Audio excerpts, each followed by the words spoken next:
Pen cooperation goal यानी common programs, common common goals हो, common programs हो जो कि race, language, religion, history, customs together सभी को एक रूप में जोड़ता हूँ।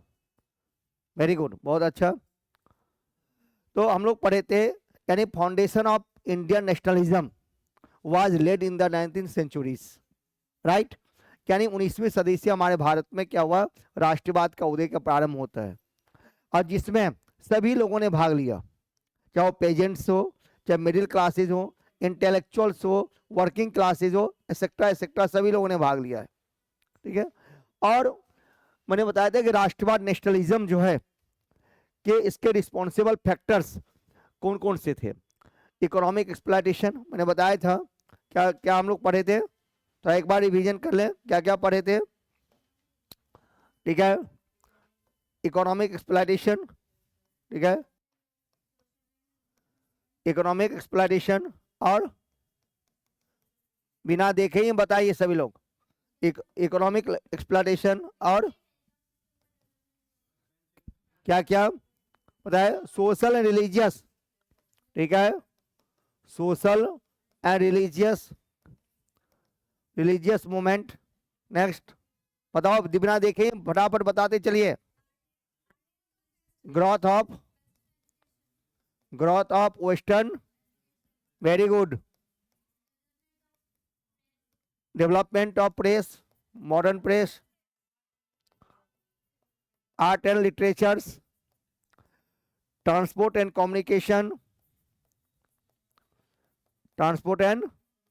Communication, centralised administration and political causes, and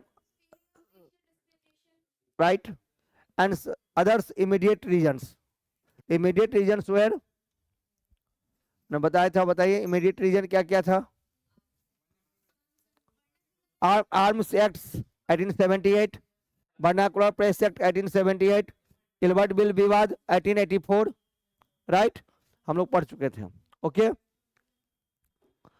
हो गया, इतना तो हम लोग कर चुके थे। अब उससे आगे हम लोग करने जा रहे हैं।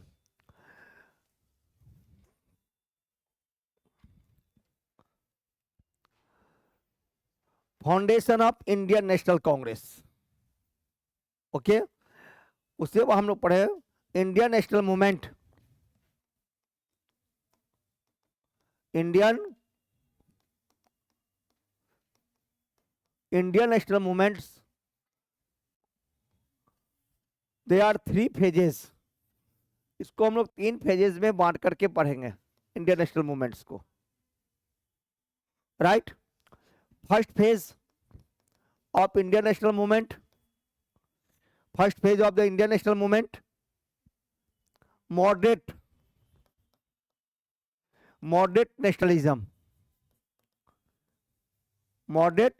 Nationalism, second extremist nationalism, and third and final phase Gandhi age, okay, 3 phases. First, moderate nationalism 1885 to 1905, right. Second, extremist nationalism 1906 to 1916, and third and final phase Gandhi era 1917 to 1948, right. There are 3 phases of Indian nationalism. इसको हिंदी में कहते हैं उदारवादी राष्ट्रवाद, उदारवादी राष्ट्रवाद। Next, ग्रामपंथी राष्ट्रवाद,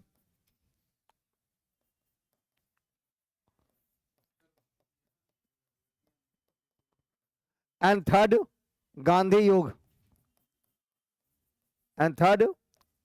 Yuga, okay. There are 3 phases of Indian nationalism, right.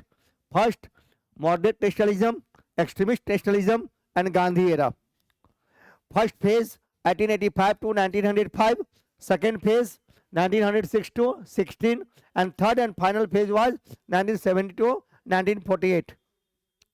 नहीं, इसके बाद तो अलग टॉपिक है ना, हम लोग पढ़ेंगे वो पोस्ट इंडिपेंडेंस, वो अलग पार्ट है, लेकिन यहां तक हमको ये पढ़ना है। डन, हटा दें, हो गया, हो गया बुद्धपाल।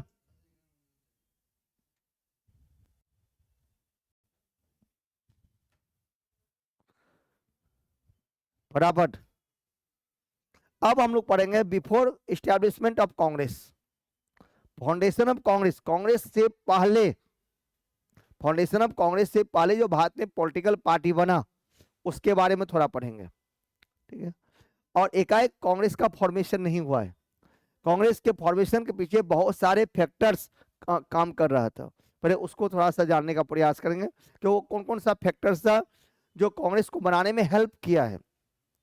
एकाएक नेशनल लेवल पर इंडियन नेशनल कांग्रेस की फाउंडेशन नहीं हुआ, और एक्चुअल में formation of Congress, foundation of Congress party की स्थापना से ही स्टार्ट क्या होता है हमारा। एक्चुअल में इंडियन फ्रीडम मूवमेंट स्ट्रगल की शुरुआत एक्चुअल में वहीं से प्रारंभ होता है। हो गया। अब देखें, पहले हम देख रहे हैं कि before INC,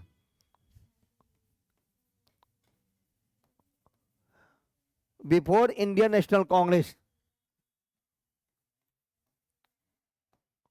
before Indian National Congress, भारतीय राष्ट्रीय कांग्रेस की जो फॉर्मेशन हुआ, एस्टैब्लिशमेंट हुआ, उससे पहले देखो है क्या, इकोनॉमिक एक्सप्लॉयटेशन भारत में हो रहा था।